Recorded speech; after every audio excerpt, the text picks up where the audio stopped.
In the heart of our city, a transformation is underway. It's a story of revival, sustainability, and community. Welcome to Revival Threads. We are exploring the circular economy and collaborative efforts that are breathing new life into our local market and reshaping the fashion industry. Make is a container lorry that's been transformed into a making space.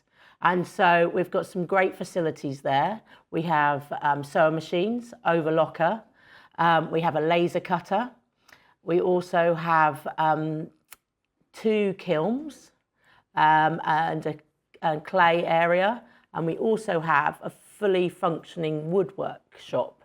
So in Make is that anybody from the community can walk in on certain days. We've got certain days for different activities, but anybody from the community can come in and they can use any of the facilities, be it upcycling, recycling clothes, if they want to alter their clothing, if they want to make clay.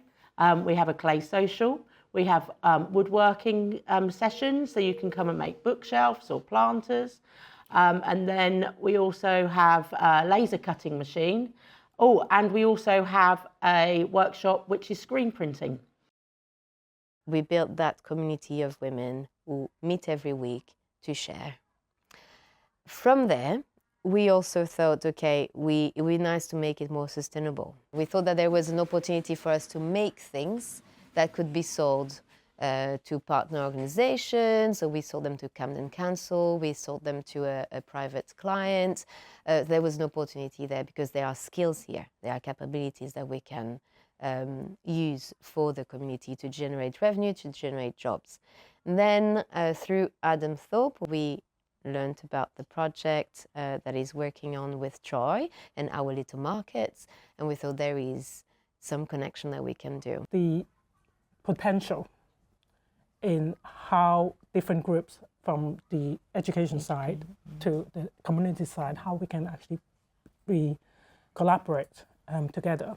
And also, I guess Adam, he's also working with Our Little Market, and I think he also saw how, because we were looking at making things to sell, and therefore he wanted to put all these different organizations together and make a bigger impact to the society.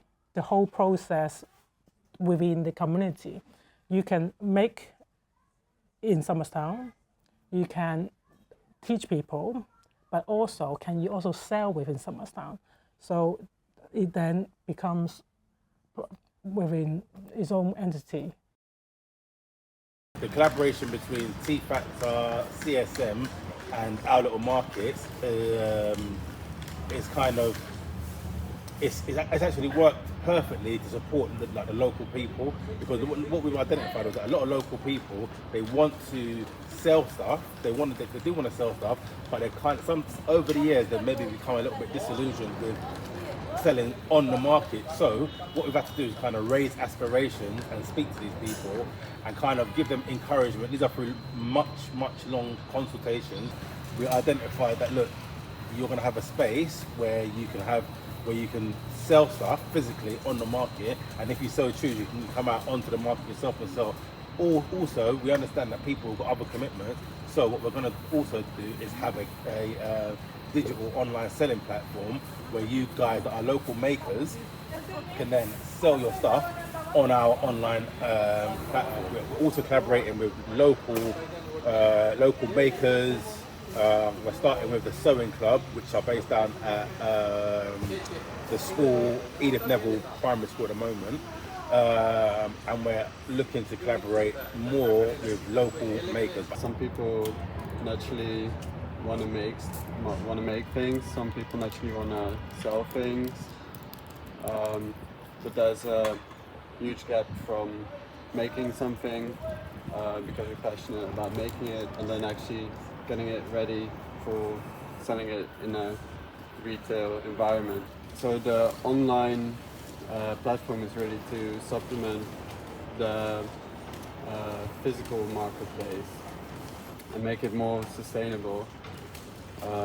Because even though the physical marketplace has really good social value and it's a place where people can meet each other, where people can grow their confidence and do a lot of learning, because it's hard to create enough sales on the market.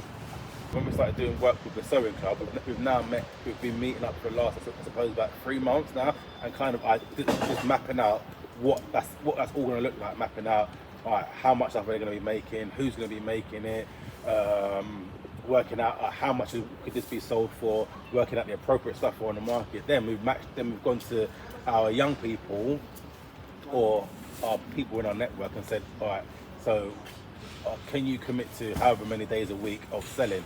So basically it's just merging people that are willing to sell and people that are willing to putting these two together in a physical space and a digital space.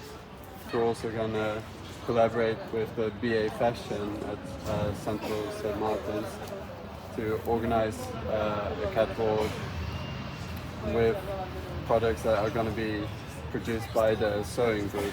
The idea is really to sort of leverage on CSM to create a bit more visibility for the market, but at the same time we're looking at ways, trying to be careful not to overpower local makers and make sure that they also have a place in this. As we've seen, the circular and collaborative economies offer more than just environmental benefits. They foster community spirit and innovation. Revival Threads is not just a story of revival, it's a blueprint for a sustainable future, stitched with the threads of unity and creativity.